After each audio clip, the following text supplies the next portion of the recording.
Bottom to the Top Hoops, what we like to do is we like to basically put you on to what's going on. Creating highlight reels, what we are setting the platform up for. Kids that are not on the radar, where we can give them a look and get them a look, all right? And log on to that bottomtothetop.hoops.com. What's going on? It's your boy E. Jones. Bottom to the Top Hoops, New York City, around the world. Be clear, we're here with a New York City and basketball legend, my close friend, my brother, my man, Mr. Arnold A-Train Bernard. Yo, thank you for being on the show, man. We talked about it. You know, we definitely wanted to get it done.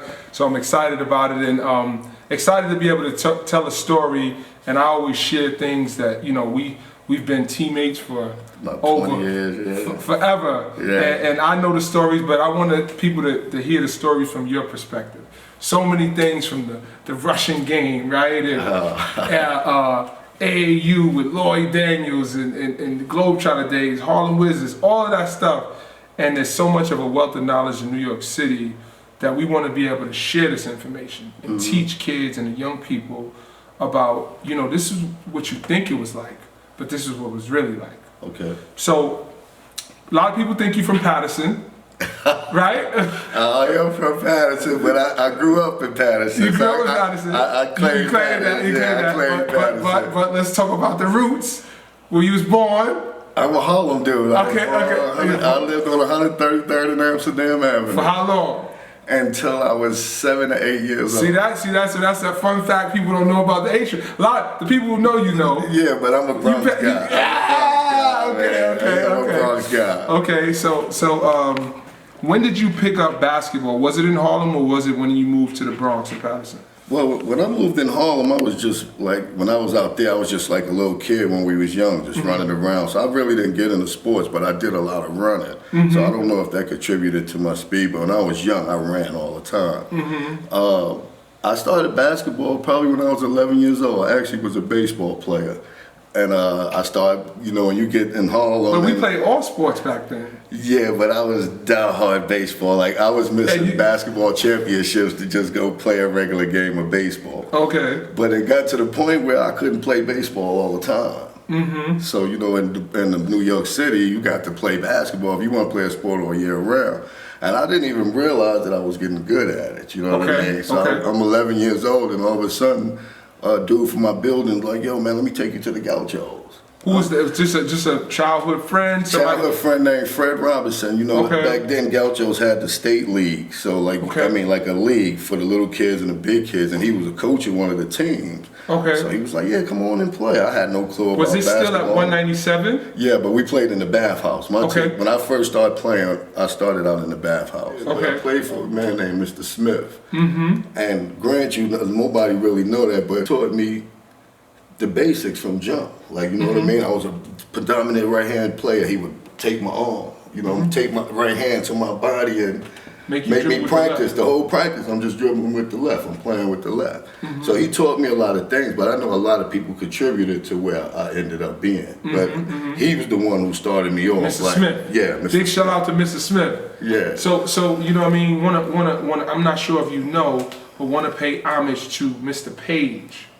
Mr. Page just passed away the other day. Did you hear that? Yes, I heard about that. Yeah, man, 105 years old. I actually talked to Mr. Page last year, had his number, and sent him a text every now and again. Wow, man. So big shout out to Mr. Page and all he did for me, for you, and all of the players that came up through basketball. You start to play with the Gauchos. Right.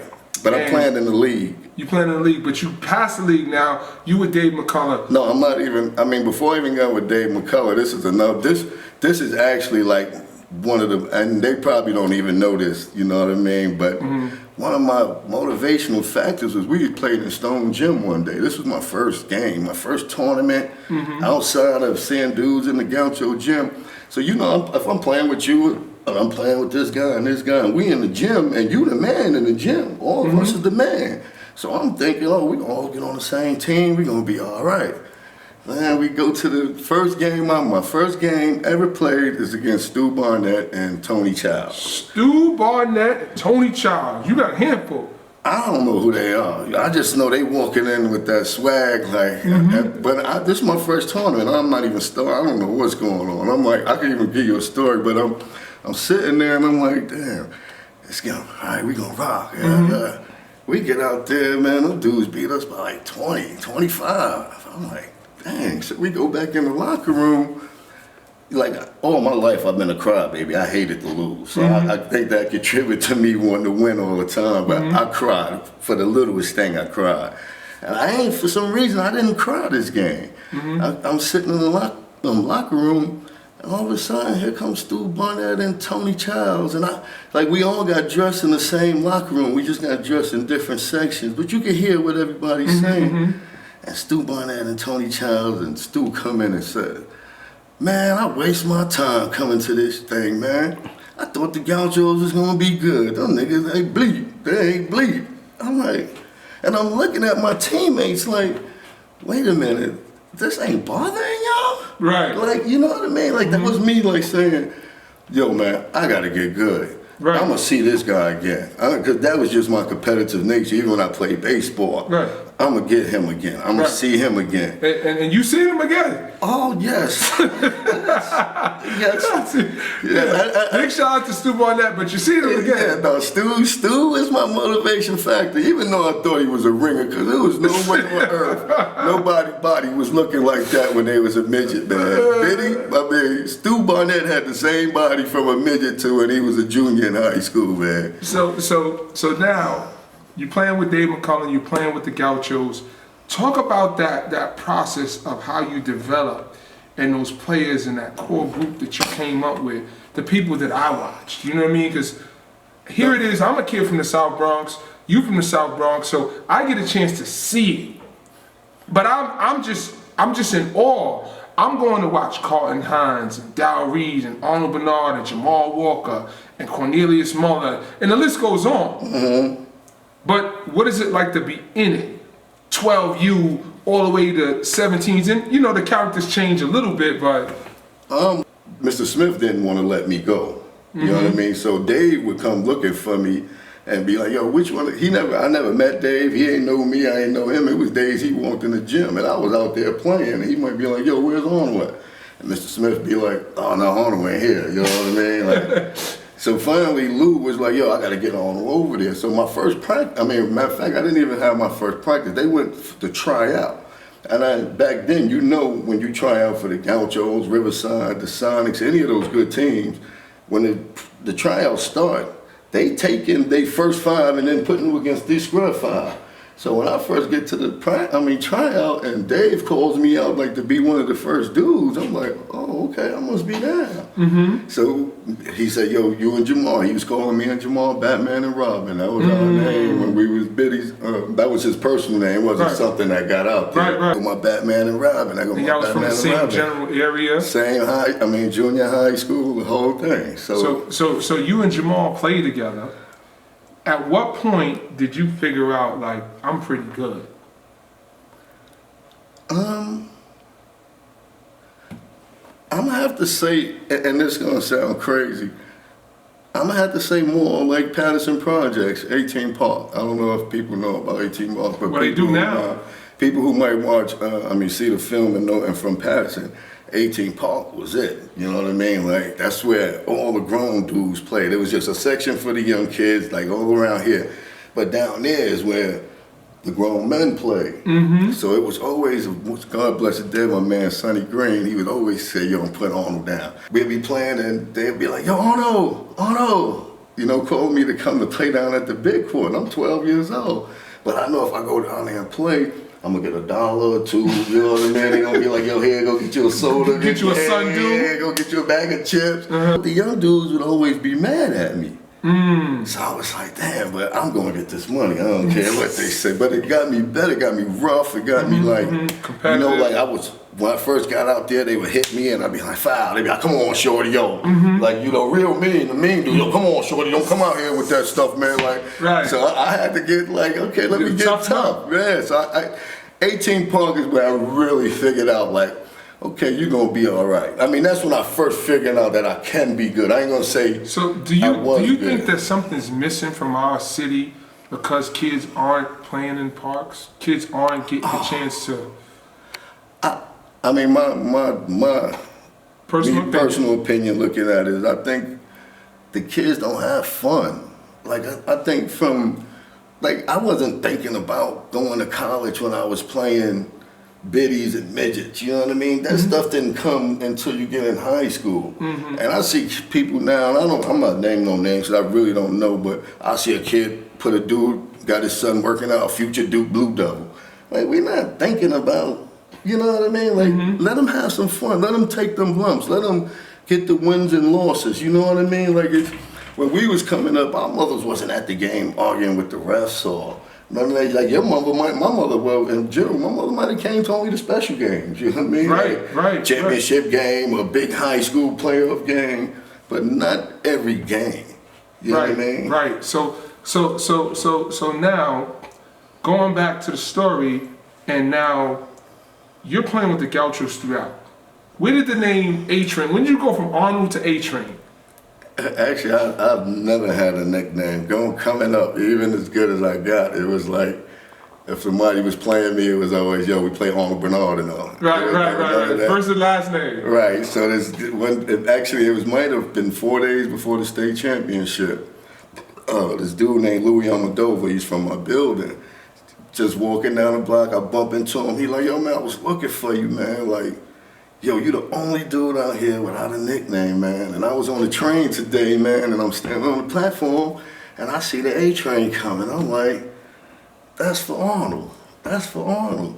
So he told me the name. I still didn't grasp it, but we get up to the state championship. After we win the state championship, the news reporter dude comes up. He was like, yo, man, such and such, so what should we call you? And I just said A-Train, and I look in the paper the next day, and it says A-Train goes nonstop or something like that. Wow. So that's why a lot of people will be saying Arnold. If I be walking, they say Arnold. I'll be like, yeah, they know me. Right. So that's crazy, man. So going from the Gauchos transitioning into high school, you started Truman.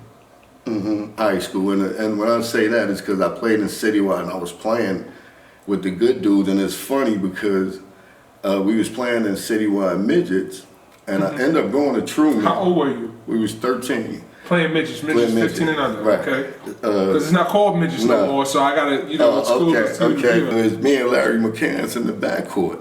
So Dave always picked me up. I used to he lived in Mitchell, so I would always meet him. When you good, they pick you up. Nah. He was just close by the house. But Jamal used to take the hike too, so it wasn't just me. Big shout out to Dave McCullum.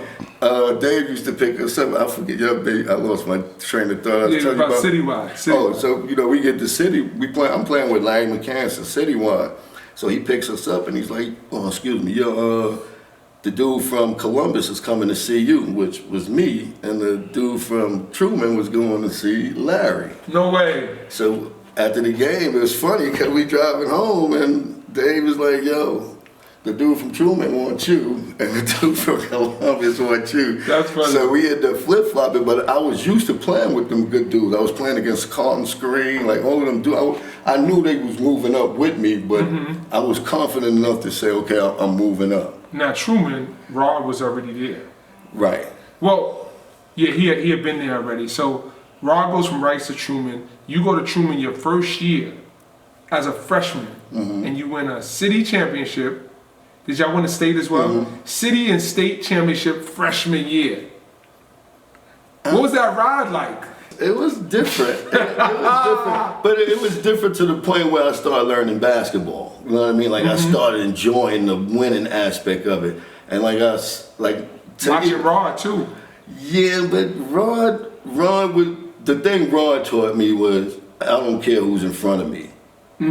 Like I'm gonna give it to you regardless, and that's from playing against his best friend Dedrick Irvin to Slick and all these guys that I see him around. When we got on the court, they weren't his friend. Copy. So that was one thing I picked up from Rod. But the one thing that I have to give props, and I say it all the time, is Tyrone Joy. Tyrone Joy was like, if I had a big brother that, like I see these guys out here and they work their kids out to the T, that's what Ty was to me. Like, right. Like he just made me so tough and even tough-minded because I knew in practice, because he was a senior and I was a freshman, and some days I did get the best of him. Right. So, but I knew them days that I was gonna get the best of them, that I wasn't just gonna get the, yo, good job, or yo, this and that. No, I'm gonna get the push me in the back. You still ain't this. You know what I mean? Like, you ain't good. Like, I got that whole year to the point where it was kind of aggravating for Rod, enough to the point where Rod and Cece would be like, yo, man, chill out, man. Leave him alone, man. Right. But I seen my progress, because that's probably the first time in my life ever that I didn't get no run. Like, I was the garbage man, you know what I mean? We up 20, they put me in. They call that a 20-20-20. Up 20, down 20, 20 seconds left. I'm in the game. But it's funny because I'm seeing all these other, like we played Monroe, I see Malloy playing against Ty, and I see Lad playing, but I'm sitting on the bench and I'm just, because you know when you're in high school, you can't play outside. No citywide, no rugby, no boys yesteryear. So all my work had to come in like practice. You say, in practice, or as well as going to the night center, or like that's another thing I'm pretty sure you remember about, like IS 183, the night center, like one of the all had them. And when I was young, even though I never played on great teams, but I played against a good dude. I played against my 1 year in IS 183. I played against Walter Berry, Chris Green, Derek Robinson, like the whole crew, Tyrone McKelvey. Like they brought the whole crew. Their name of the game was Doctors of Dunks. But when I started playing against them, and then I'm playing against them, and they denying me the ball up court. And I'm like, man, I'm only 13, 14 years old, and they denying me. Right. So, you know, like it took steps for me to get there. Yeah, but it was a nice ride through it. So look, I'm not gonna spoil Rod's story because I'm gonna have Rod on the show. We just working out the logistics, right? But Rod leaves, and you told me the story and everything. But Rod leaves. You there your sophomore year at Truman. Right. Now, you pretty much on the island because Cece's gone, right? Ty Joy's gone. Yes. Rod's gone. Right. The cupboard is bare. You, Big Jason was there, right? He just got there. He was a freshman. So now the lumps come in, right? You was the top dog. You was the state champ. Now it's train. It actually, man, that might have been one of the craziest rides in my life when it came to high school. Because, first of all, I was dreaming like, damn, we're going to be the state championships. I'm going to play with Rod. I'm going to get a little recognition. Like, even if I don't get nothing else, I'm going to get some recognition. Because Rod was like the #1 guard in the country. So I'm just like, okay. And then when Rod leave, and then now on top of that, our coach leave. Our coach was Steve Mathis that went to Villanova. Right. So he leaves. So it's almost like a whole different foundation. So now we playing against these teams that have been together for years. And the schedule was made up the year before based on Rod still being there. Right. So our first trip, we go to Baltimore, Maryland. And our first game is against Danny Furry and John Gwynn and some other first-round draft. The Mather Capital. We play against the Mather first game. Rod ain't there. We lose by 20. It wasn't really like a place tournament. It was just like, okay, we play y'all. Showcase. They play, Like our next game, we got Bo Kimball, Hank Gathers, and what's my man, Doug Overton. I'm like, man, what's going on? You in the world. Yeah, I'm just like. You in the ocean, like my man, the Black Elvis would say. And then we playing against all these top guards. Like, I remember one game, man, we weren't good. We always made the playoffs. We at least got to the first round. But John Morton scored 50 on us one day, man. And Gladiator. It wasn't nothing we could do. He was just, everything, like he was laughing at us. And I took pride, like I said, I was a tough crybaby. I took pride in that. I don't even know if you remember this, man, but I walked up to him at the end of the game, man. It was like, man, you lucky Rod ain't here, man. I promise you, yeah. John was at Walton, right? Yeah, John, and they had just moved to our division. We had all just moved to the A division. He scored 50 on us, and they did it in Walton, so they just running around, and I'm just like, I'll give a pound and everything. Yo, man, you lucky Rod ain't here, man. So fast forward, you get through that rough sophomore year, you make it to the playoffs, you go to your junior year. Obviously, y'all get a little bit better. No, we were still in the same boat. Yeah, we were still in the same boat. But you having your success with the Gauchos though, and that's what pushed me over to my junior year, because I came back my junior year, and I played in a couple tournaments, and Tom Chachowski always loved me. Always was like, yo man, you just gotta get a shot. So he was trying to get me up at 5-star. Yes. You know what I mean? And you go to 5-star back then, you that dude. So we go to 5-star. My first day there, I don't know if you ever been there, but when I went there, the first day you just hoop.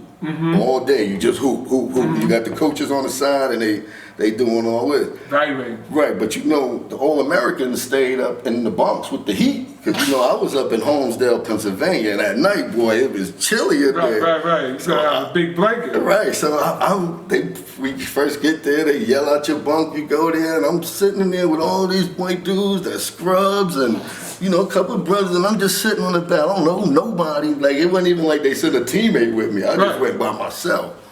I said, okay, let's see how this gonna go. First day we get out there, I went crazy. When I tell you I went crazy to the point where at the dinner, I'm sitting in the bunk, they dudes getting all their stuff, packing it in their drawer. I'm leaving my stuff in the bag. I'm like, I ain't used to this, you know what I mean? They putting their stuff. All of a sudden I hear a knock at the door, doom, doom, doom, doom, doom. Where's Arnold? Get your stuff. I'm walking out to the All-American bunk. I'm like, okay, I got heat. Right. I'm like, okay, I'm loving this. Right. But it was one dude, he coached at, I want to say Dunbar. I forgot his name. Bob Wade? No, one Bob Wade was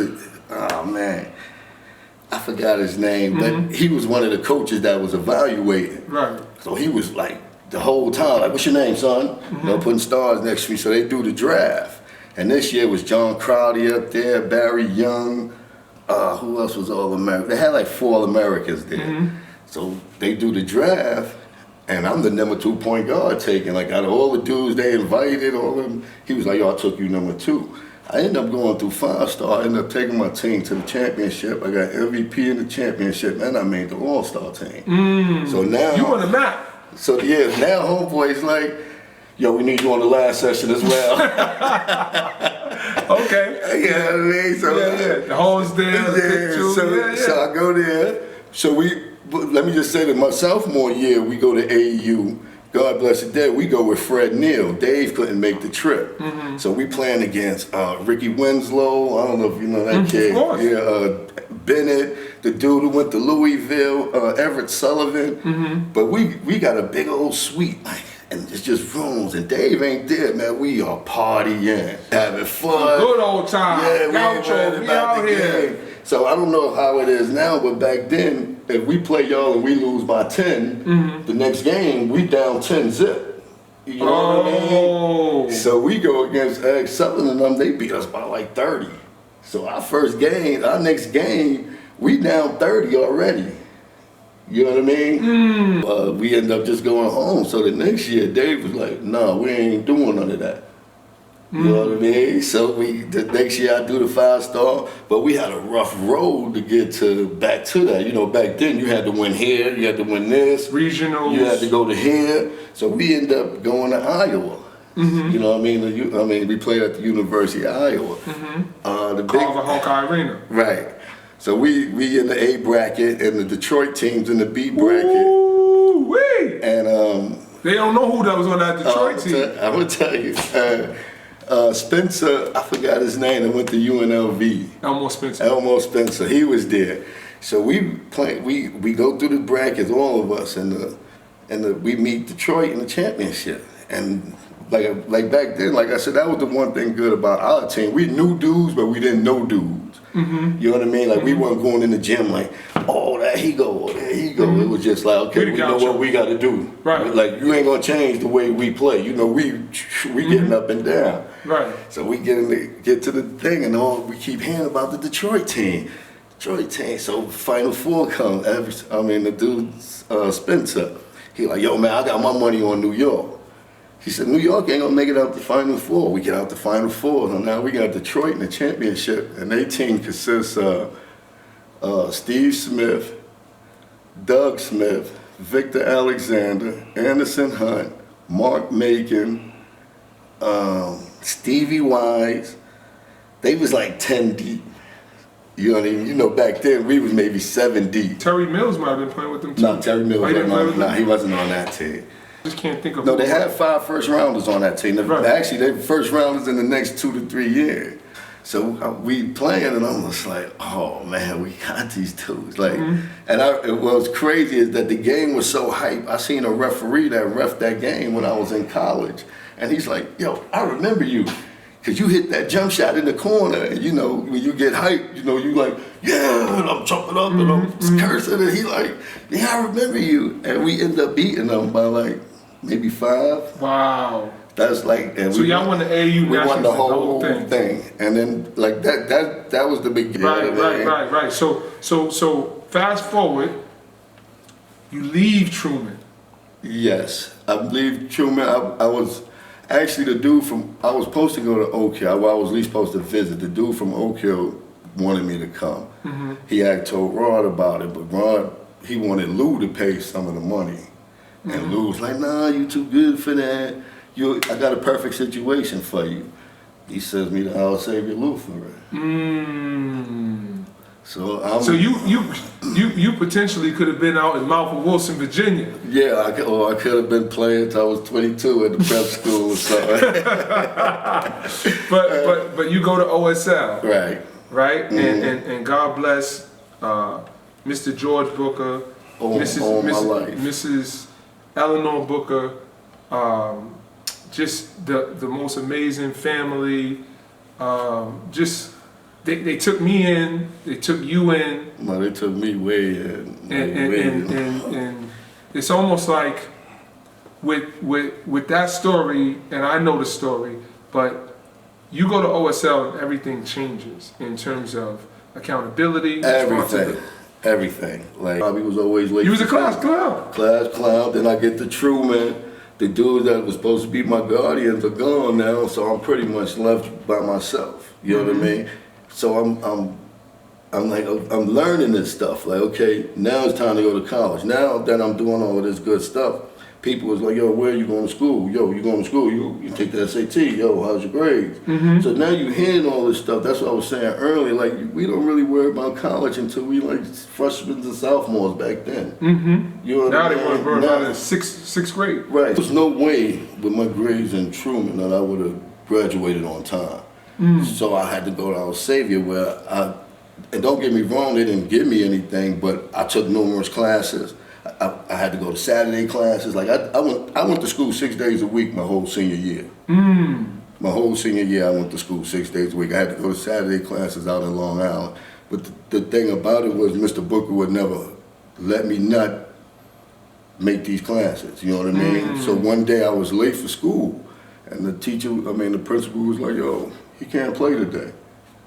You know what I mean? Like, nah. So I'm telling Mr. Booker, like, yo, I live far, man. Like, I'll be having to get up early in the morning in order to make the school on time.